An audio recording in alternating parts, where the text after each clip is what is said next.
Hey everyone! In this video, we're fixing the "this song isn't available in your country" error on Instagram using the latest updated method. This issue happens because Instagram limits certain sounds based on licensing restrictions, but there are a few quick ways to bypass it safely. First, we'll clear the app cache. On Android, go to Settings, go to Apps, Instagram, Storage, and Clear Cache.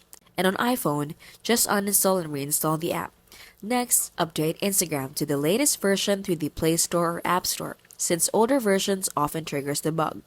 After that, open Instagram, go to Settings, Account, switch account type, and toggle between personal and professional. It refreshes music permissions. If the error persists, connect to a reliable VPN and select a country like the United States or the UK, where the song is licensed. Once connected, reopen Instagram and the song should now be available.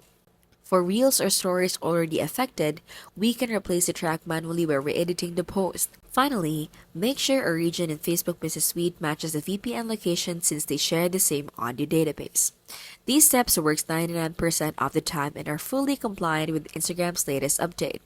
After doing this, we can enjoy any song we want on Reels without the annoying restriction error. This has been How to Lyric with Smart and Simple and Scam Free.